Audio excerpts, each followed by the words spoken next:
Hello and welcome to Pitch BrandTalk. I'm Simran Sabharwal.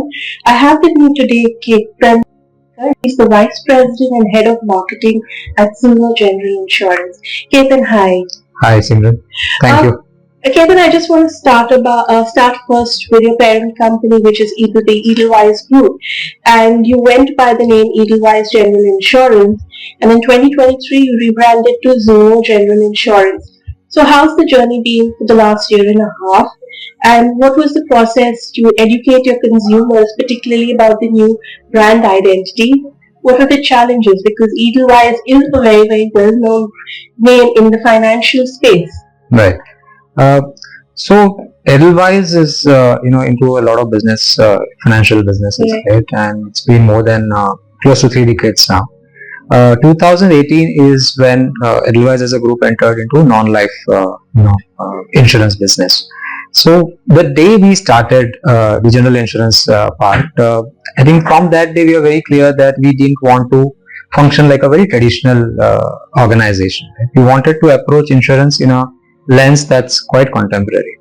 Okay. So 2023, when we decided to rename ourselves from Edelweiss General Insurance to Zuno General Insurance, I think the DNA was from 2018 when we started. So I think 2023 was a time we actually got our identity kind of, and that's when we decided that while Edelweiss, we are still part of Edelweiss. There's nothing that has changed in terms of management or in terms of the stakes and all this. We're still Edelweiss, part of the Edelweiss group, but we felt the messaging and the communication and the intent that we had. So a year before that, we did an exercise where we tried and understand that what is that we want to do with the insurance, right? Going back, if you look at the insurance category, life insurance has about 24 players, right? And non-life insurance has about 34, 37 players. Okay, you have so many players, but if you look at the consumer from the consumer lens, it's still, if you ask them, it becomes something that needs a lot of attention. They don't understand it. There's a lot of confusion probably that they have, and they shy away from, unless it's mandatory. So we felt that the insurance that is needed at this point of time is something that is hassle-free and actually stress-free as an experience. Okay. So we said yes. So we want to cater to this audience and say, okay, it's time. So our brand purpose, even before 2023 when we renamed ourselves, we said we want to reimagine insurance, right, to make it easy, friendly, and transparent. And 2023 we said it's the right time for us to, because the brand was taking shape. It was 5 years of functioning. We understood our business, our the entire scene around the insurance and other customers, and that's when we decided now is the right time. Once you scale up to a certain level, because this journey you have to take at some point of time, and we said why not now, and that's where we rebranded ourselves to Zuno. So that was the insight you got from your study, that it should be an easier process. Yeah, so I was seeing around even, in your branding, it says easy, breezy, surely, to make insurance easy, friendly, and transparent. It was right. That's the purpose. That was what it was. But, when I read the press release also, which you had issued at that time, it said that Zuno General Insurance is all about reimagining insurance to make it easy, transparent, friendly, using the 3 pillars of customer experience, innovation, and digital delivery platforms. Yep. Insurance for most people is not a really pleasant experience, or it's confusing, and you have a lot of those regulations to reach, which many of us don't do. Yeah. So how do you ensure a good elevated customer experience and personalized experience? Right. So after we renamed ourselves to Zuno, okay, now let me tell you what Zuno stands for. Okay, the Z of the Zuno, the Z stands for the zeal. Okay, the energy, the drive, the passion, in fact, which all of us in Zuno, we want to reimagine insurance, and that Uno is the singular purpose of reimagining insurance. Right. So while we're doing this, we said our positioning also has to be what we are going to offer. So if you look at our positioning line, it says easy, breezy, surely. So when you say easy, so you rightly pointed it out, right? For a consumer, it becomes, the understanding part becomes very difficult. So we said, okay, while we are communicating it, while there will be a set of regulations that we are under and a set of format that we may have to follow in terms of the product structuring and all, we can always simplify it for the consumer to understand. So that was the easy part about it. So when I say easy, the easy means making insurance understandable, if that's the word, making it very simple for everyone to understand. So that was the easy part. Educating consumers. Yeah, one is, see, when you say educating is about telling someone that you should have insurance. Okay. That's educating, right? But okay, after you cross the first wall of saying, okay, I need insurance, but understanding of insurance, what do I need, right? So we said we'll simplify that for you. Sure. So if you look at our communication, it's very straightforward. So that became our brand voice, and that gave the tonality to the brand. And we said, okay, the conversations that we are going to have with our consumer, with our stakeholders, so I consider the entire ecosystem, right, is not going to be transactional. It's not saying that you save 10% or you gain 100 rupees discount. It's not going to be that. It's going to be conversational, and it's something like you talk to somebody in person. So humanizing the brand, Sure. that comes in. So that was the easy. We said we will be very easy in terms of communication what we are offering. Right? Coming to the Breezy part of it. So as you said, now insurance, when you say insurance, it comes out like full of jargons, very complicated. And we said, okay, we will, while we are educating, while we are encouraging, we will have it something which will make it something which is entertaining also while you are educating, and then it becomes engaging, right? And if you look at the current generation, Gen Zs as we call them, right? So with that, so much of confusion, they don't really they need something which is very simple, and every one of us, we appreciate simplicity. And I think when you can put something very simply, that means at the back end there's a lot of things that are happening. That's where you can just summarize something in one sentence or in one word. So we said, okay, so Breezy will be that for us. We will make insurance kind of a slice of life for the consumer to understand at what point of time they require this insurance and what is the process for that. So having said all this, having made it entertaining, having made it easy to understand and all this, I think the last part is very important, which you said surely. So surely for us resonates with the trust. So insurance, whether you take life insurance or general insurance, we talk about what is insurance. Insurance is a business of promise. It's a promise that you make and the promise that you keep. That's it. Any insurance you take, that's a promise that I'm promising you that if something happens, I'm there for you. That is the surely part of it. That Zuno will be always there with you. And I think that's how we kind of define.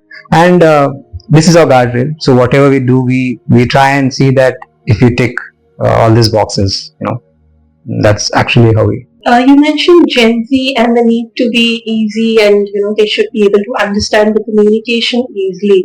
So is there a difference you're seeing in the way that the older generation and say the Gen Z or millennial is reacting to your communication, and how do you then target them accordingly? Yeah. So I think what we're comparing primarily is Gen Zs and millennials, but I think we have to go back to a generation also, because I think a 40-year-old is a millennial and Gen Z. There's a cusp of there's there, right? So if you look at the mindset, so I'll talk about the mindset. So if you look at the generation who are say in their 20s right now, there are a lot of choices that they have. Right? The earlier generation didn't have that choices.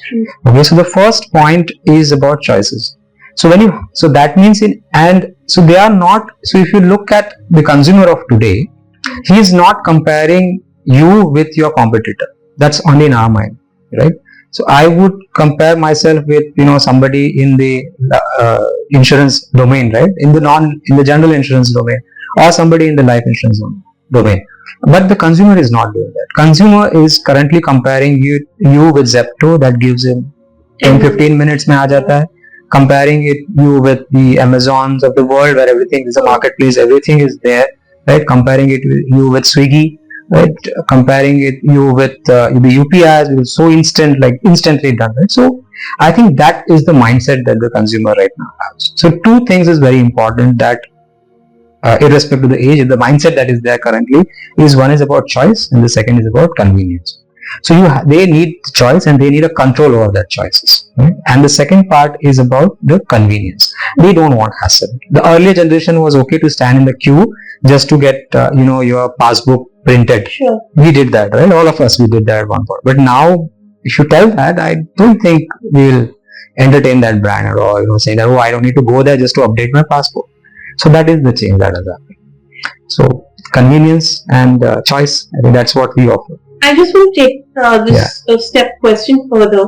Now, when we buy a car, motor insurance is mandatory, right? You have to take an insurance for whether you buy a car or any vehicle. Yeah. But that's not so with health. So are you seeing the Gen Zs or millennials adopting, taking up to the health policies? Because earlier you wouldn't have thought of an health policy at the age of 25, but you would at the age of say 40, 45 and above. Yeah. So what's been the traction over there? Yeah. So earlier, when we are talking about health insurance, it was coming from mostly from a tax point of view. Correct. Okay, or it was offered to you by your employer. But currently, and especially after COVID, people, and not only this, the young workforce. Okay, so everybody has realized the importance of health insurance in your overall portfolio. So the conversation has changed. Okay. Right? Now people are evaluating that. One is that they realize this, that they should have a health insurance. Now there are two questions that they ask. Okay, one is where and what kind of insurance I should have, and what is the amount of insurance. So I think we have crossed that wall now, and I'm seeing, especially with the younger audiences, they are now looking for having health insurance, even if it's not mandated, because we are all aware of the medical inflation that's happening, right? And I think that is something that everyone should have. In fact, insurance should be at the base of your financial planning. Yeah. And I'm seeing that shift happening when I'm talking to the younger people out in the office or outside. They are asking these questions about what is, and they are growing insurance, especially health insurance, beyond tax planning. It's not, and not for tax planning right now. They are looking at it whether this is sufficient for me. They are also looking at the insurance that's offered to me from my employer. Is it good enough? And second, because earlier there were there was less attrition, I can say that. Now there are a lot of job shiftings that's happening. There are a lot of, they are venturing into their own setups and all. So I think this is actually something that has been a part of the conversation, at least a part of that conversation, which is a good sign that we were talking about it. You mentioned tax, and this is now the last quarter of this financial year, and this is the period when a lot of us, are looking for insurance, particularly health insurance. But before I come to that, how has the year been for you at Zuno General Insurance? What's been the growth like for the company? Yeah. So, not only this year, for the past 5 years, we have been growing more than the industry, right? Our growth rate has been 40 to 50% for the last 5 years. It's also because of the numbers that we have, but I think it's a good growth rate. We will be maintaining the same growth rate, especially in motor. We have grown. So if I look at the H1 that has grown, it's been 60%. So we have grown year on H1 to H1 is 60% for us. So we are seeing good growth, and there's a lot of potential to expand. So this quarter also you expect to see high growth. Yes. This is traditionally the quarter. Yeah. And if you look at motor business, it starts in the festive after October, and health, of course, the Jan and all that. So yeah, it should be a good year for us. So it's just, how has your media strategy evolved? Because you would be probably digital first. Yeah. But how are you looking at other channels, say traditional media? Do they have a role now to play in a situation where digital is the lead? See, I think your media adoption is based on the marketing strategy that you have at that point of time. Digital first helps us to be always on, throughout the year we can be present. So it builds your brand saliency, of course, that's no doubt in that. But traditional media is always important. And your traditional media, so we use traditional media for certain, product launches that we have. And we use we use radio, we use print, we have outdoor is also a part of it. I think it helps to build the reach and also your recall for the brand. Right. So whenever you're and that I'm sure that's what the strategy also for the other brands would be. There is always a mix of traditional and digital. While digital helps you be online throughout the year, it's a perennial media that every month you follow. Traditional helps you for the reach. One thing we've noticed in the BFSI sector and even in insurance over the last 2-3 years is that a lot of players are now investing in sports, particularly cricket, IPL, and this doesn't come cheap. So are you also looking at such partnerships or sponsorships? Yeah. So see, two things in India are, that sells. One is sports, especially cricket, and second is movies, like Bollywood. Yeah. So when we saw first campaign, so after rebranding in 23, so we were the official insurance partners for WPL. So Women Premier League. Yeah. So we were there. We have a presence in terms of media presence when there are sporting events. Spot buys? Yeah, spot buys is what we do. Whether it is cricket matches or all those events, we do that. In terms of media, we are present because that's a good association. And also WPL, I'll tell you why we associated with WPL, because that was a time where we were reimagining insurance and WPL was reimagining cricket. And you're also traditionally, we see that insurance is, you think that it's all the men who would probably buy for the family. So you're reimagining women's role also in that. Absolutely. So, I think WPL was a fantastic way of saying the word that, women cricket league. And we thought that why not connect with them. So if there is a fitment that is there, we would definitely, we are looking forward for something interesting. Now, Zuno, you're primarily focused on motor and the health insurance segment. Will this be the focus area also going ahead? What's the kind of ratio split? Or are you looking at other categories? Okay. So currently, if you look at our portfolio, business portfolio, we are around 50% doing motor. 40% would be, health. And the 10% is your fire, personal accidents that we do. Motor as a category for us is also important because we are the first movers of usage based insurance, right? So that's the space that we want to explore, and that's where the motor insurance currently that's kind of a thing which needs attention. So motor of course will be there. In terms of health, yes, we are focusing more on the retail health. So I think that would be for next couple of years. That's what we're looking at. And of course, fire. We also have surety bonds, which we do, engineering products. So that's also important for the country's economy and the growth that's happening, the infrastructure projects. So we are also insurer for that. That's something that would come up. So yeah, but the focus will remain on motor and health. You mentioned that motor insurance is mandatory while health is not. But when you go for a motor insurance, it's generally you take it at the point of sale, right? It's your dealer or the car maker. So how do you go about it? Because you don't need to buy your insurance now from a dealer. Yeah. So how is that communication that as an individual also you can buy motor insurance? You don't have to rely on the old ways of going to the dealer. So how is that working out and what are you doing in that space? See, as I said earlier, it's choice, right? So we like to give that choice to the consumer. Right? So if the consumer wants it to buy from the dealer, we will facilitate that for him. Okay. And we have our OEM partners for that. There are a lot of OEM partners that we have, so we work with them.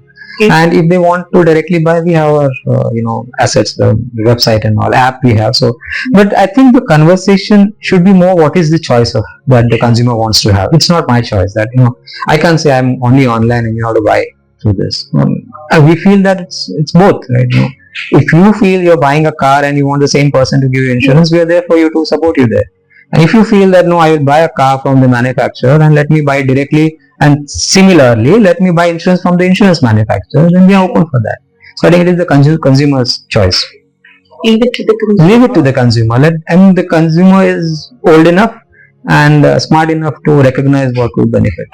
Now, in the past 4-5 years, what has made a lot of noise is MarTech and artificial intelligence. Yeah. So how are you using that in your marketing initiatives? Have you seen any challenges? Or how are you just using that? Yeah. So let me first break it down when you said MarTech. Now, MarTech is your technology. Yeah? So I feel we have all been using technology. Right? Now the word MarTech sounds very fascinating and people use it. But I think we have all been doing that for a while now. After the digitization of the entire processes and all, it's all your technology that you're using, right, to reach out to your consumers. We have been regularly using it for understanding what is our consumer saying in terms of our social listening tools that we use. Right? We use social listening tools. So that is our use of technology.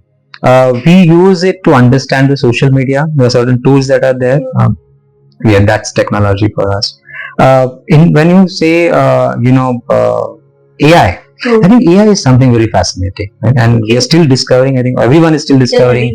Yeah, it's a process of how to use it, but I feel it's really fascinating.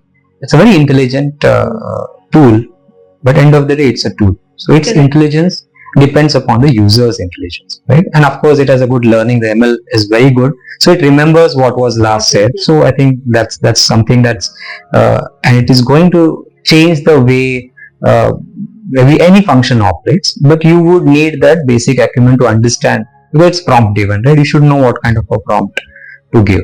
We also use AI. So very interestingly, even recently for Diwali, so we actually wrote a song using the AI applications.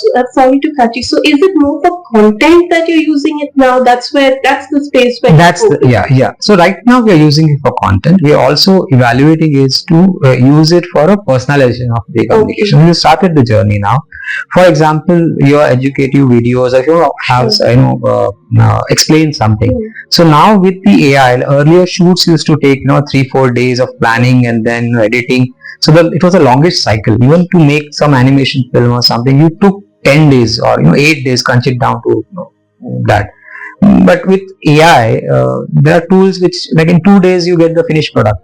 So it's good. It's increasing your agility, increasing your speed. So we are using it for that. We're using it to make videos, smaller snippets, shareable content.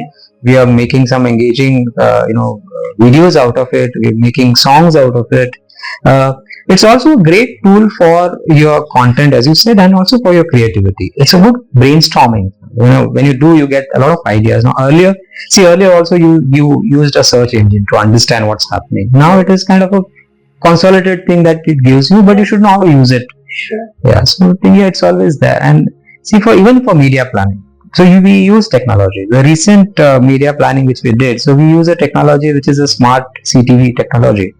So wherein you target so if you are watching on the connected television or content as an our ad comes in, so it is targeted to the mobile because it's on the same Wi-Fi. So that's a technology which everyone is using. I mean, it's a market tool. So I think you can't avoid technology, and we have also been using it. Finally, what can we expect going ahead from Zuno General Insurance? And as we're at the end of the financial year, are you looking at would you see that your marketing budgets will increase next year? Yeah. So I think what you can expect is more innovation. Now, when I say innovation, I think we all believe that it has to be innovation in use. It shouldn't be academic that which are so for us, if you ask me what is my marketing strategy, so customer is at the core of everything we do, right? We listen to the customer, we take insights from the customer, and that's the basis on which our innovations happen. Sure. So one space, as I said, is a motor insurance space. Now, if you look at what we've done in past few years, just 2 years, if I consider EV and hybrid cars. So if you look at the insurance that is being offered to electric vehicles is similar to what is offered to the IC, the internal combustion engines that are there, the normal cars which are there. But EV, there are other parameters that needs to be taken care of in your insurance. It's your battery, the battery life, the battery charging stations, your personal accidents, fire. So we were the industry first to offer EV specific products, right? So electric vehicle products we offered. Then coming to the usage based insurance. So if you look at the way motor insurance is calculated, it is asset based. Your insurance is based on the car that you own. It is not, nobody is talking about the driver and the driving, right? So we were the first one to come up with switch, and that was much before the COVID came in, right? And we said that there are times when you don't drive your car. So why are you paying for that day, the insurance? And we had this switch on and switch off, where you will only pay on the days you are driving your car. Then we went one step ahead in our, in our innovation, as you say. So that we said, okay, now say you are driving only for some time, but it should also be on the basis of how you're driving. If you're driving better than somebody else, you should be rewarded for that. And that's when we introduce your, the pay how you drive. Right? Okay. And we have both. We have distance based also. So if you are doing less kilometers you're traveling, you pay less. And in whatever you're traveling, if you're traveling well, if you're a good driver, and we have an app, we are on our app, it's a mobile telematic app. So it calculates the score, and based on that score, we pass on a discount to you for being a safe and a good driver. So that's the innovation, and that's the space we'll be exploring. You'll see some exciting products in this same line. Even in health, it's not just motor. We are the ones to introduce Health 241. Hmm. So Health 241 came from an insight, and especially at the in the entry level, people said that, oh, I pay the premium, but I have not used it. And see, insurance is something that you essentially should not use, right? When you don't want to use that insurance, like the asset should be safe. But they said, what happens? Then we said, okay, so if there is no claims in the first year, the second year premium is on us. We give it free to you. Okay. So that was 241, 2 years in 1 year. So you are the first to introduce. I mean, we are amongst the first to introduce that. So in health also. So I think one of the spaces that will be there is both this, and UBI is a space that will be there. So this is what you can expect, and in a fun and engaging way if it is from Zuno. You spoke about drivers, so I have to finish off with your campaign, the awareness campaign, which was Talking Zebra to educate on road safety. This is a CSR initiative. Can you just, how did this pan out? Yeah.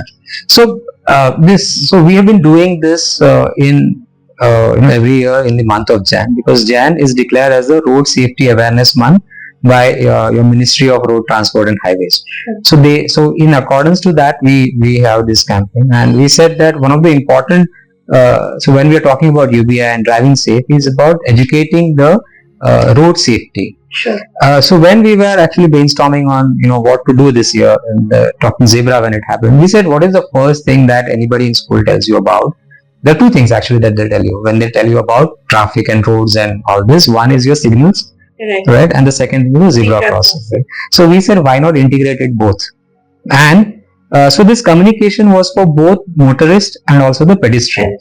So from the pedestrian point of view, if I look at it, if there is a lot of jaywalking that happens. When you cross from anywhere, you see that you are not using zebra crossing.